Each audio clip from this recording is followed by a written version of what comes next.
Okay, we are going to do the notes for photosynthesis. You should have already gotten the notes from the chapter 9 drawer, but if you haven't, go pause and get that now. You need to make sure that you're listening because there's going to be instructions on the video that aren't on your paper, but you need to complete them anyway. So make sure you're listening to this video.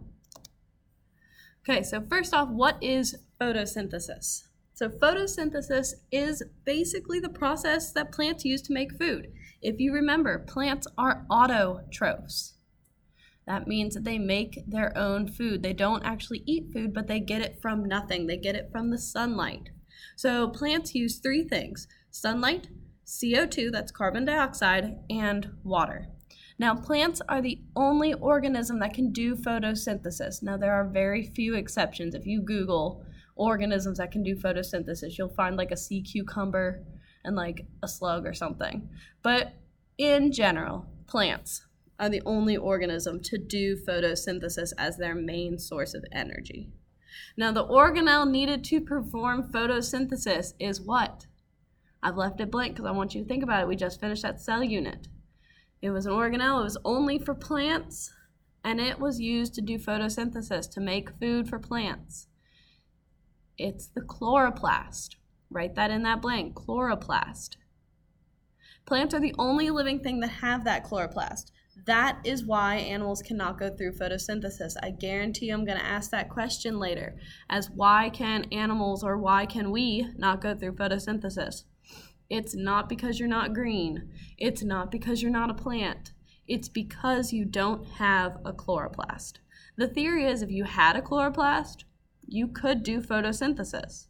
Some scientists even want to add chloroplast to human cells in order to allow us to make food from the sunlight. Why would we want to do that? You have any ideas? Well, a lot of it has to do with the food crisis. Now, we don't see the food crisis much here, but think about people who live in third world countries where food is a luxury. Not everybody gets food. If you could have chloroplast, maybe a little green patch on your arm full of chloroplast, you could go out and make your own food from the sunlight. Then you wouldn't have to worry about eating at all. It's a cool idea, but it isn't happening just yet. So how do plants make and use energy from sunlight? So plants are going to use two forms of energy-carrying chemicals, ATP and ADP. Now, we use those too, so when we talk about cellular respiration, they're going to come back, but we're going to focus on plants right now. So ATP is adenosine triphosphate. ADP is adenosine diphosphate. Can we see the difference? So adenosine triphosphate, it has that tri as a prefix. What does that mean? It means three, so it's going to have three phosphates. Versus ADP has adenosine diphosphate. Do we know what di means? It means two. So it's just three phosphates versus two phosphates. Now on the notes, you need to draw ATP and ADP. I always say that it's a little bit of a stop sign, a house to three circles. Stop sign to a house to two circles. I don't know if you can see the house. I make it a roof. This is the actual house part.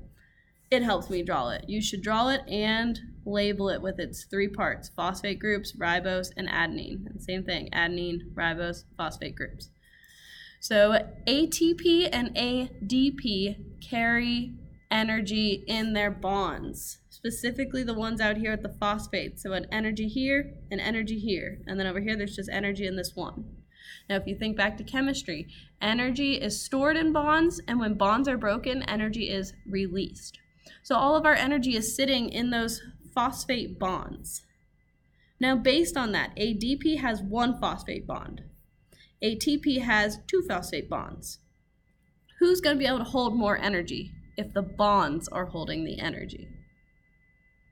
I want you to think about that while you finish drawing. You might want to pause because we're going to move to the next slide now. So ATP carries more energy. There are three bonds to carry energy in ATP. Now, that's because we're including this bond right here as one of the bonds, the one between the ribose and a phosphate. ADP only has two. The more bonds, the more energy. So we would rather use ATP to hold our energy just because it holds more. So we use ATP to hold our energy so we can use it whenever it's needed. If we didn't have a place to hold energy, then we would have to use all of that energy immediately. So we would have to eat basically constantly to get energy for everything we do. Well, that's difficult, and we don't really want to do that. So we use ATP to hold it for us. Now, what food gives us the most energy? I know this is a little bit of a review, but if you remember, one of these is an energy. So we've got protein, carbs, and lipids. Two of these technically do energy, but one stores energy and one is for energy to use. The other one builds our body. So I want you to take a guess at that. Think you got it? Proteins are not energy. So remember, proteins don't give us any usable energy. They build things for our body. Protein is what builds your muscles and your hair and your nails and your immune system, all that stuff. Carbs give us some energy, but we eat a lot of carbs, so we end up getting a lot of energy. Now, lipids have a lot of energy in them, but we store them. So it really depends on what type of energy you need. If you need energy for now, carbs.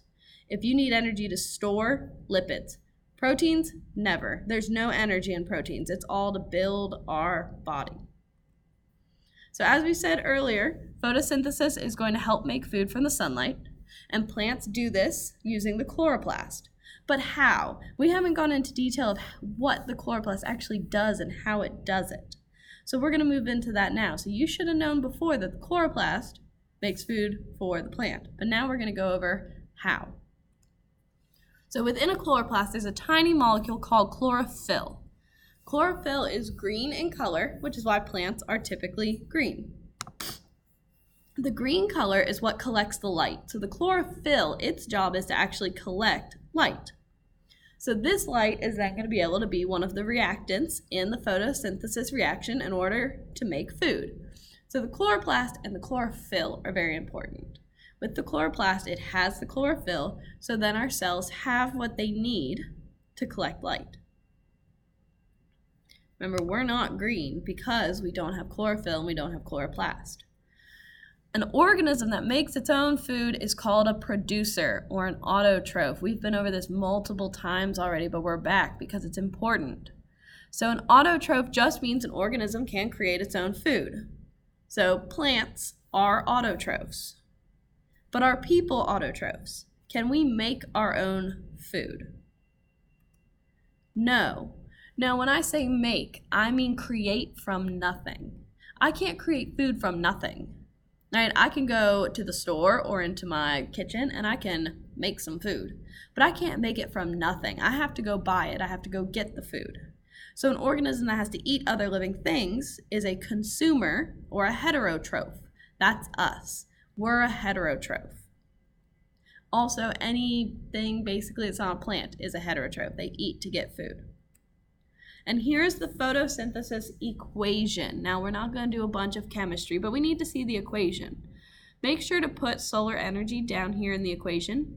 So you want to do 6 CO2 plus 6 H2O plus solar energy yields, that's what this arrow says, yields, C6H12O6 plus 6O2. If you don't know what these chemicals mean, make sure to write their names below your equation. So go ahead, I pause and take a second and do that. The left side of this equation is called the reactants. This is just a little chemistry review. So the reactants are what go in order to make something. So our three reactants are water, carbon dioxide, and sunlight. It needs all three things in order to start. It can't just have just water. That's not enough. It needs water, carbon dioxide, and sunlight. But where is it getting these things from? Well, not from the right side. It gets them from our atmosphere, right? The sunlight from the sun, the water when we water plants, and the carbon dioxide from the air. Once we have those, the right side of the equation is going to end up with products. Products are things that are made. In photosynthesis, two things are made, glucose and oxygen. Remember, glucose is a sugar, so glucose is a carbohydrate. See, getting ahead of myself. Glucose is a sugar. So this is the food that plants are making. So the plants want the glucose. That's their food. But oxygen is something that the plants don't need. So who needs that oxygen? Well, it's us. Plants release oxygen during photosynthesis, which is great because we need it to live. This is just one of the reasons why we should always plant more trees and other plants and have plants around us. They help us breathe. Now, I want to be specific here. Plants don't do this on purpose for you. Right? Plants are not making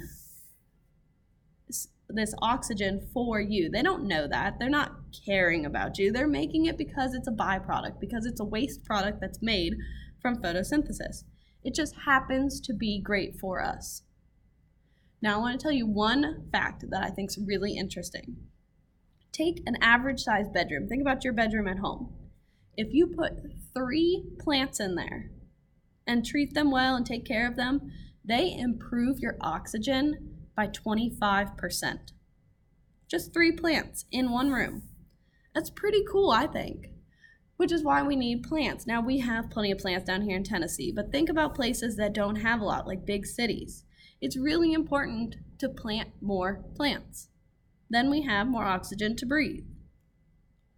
At this part of the video, I'm going to stop, and you're going to answer this question, the next question, and the last question. You're going to do that from the notes beforehand, and then you'll come back and we'll start photosynthesis part 2.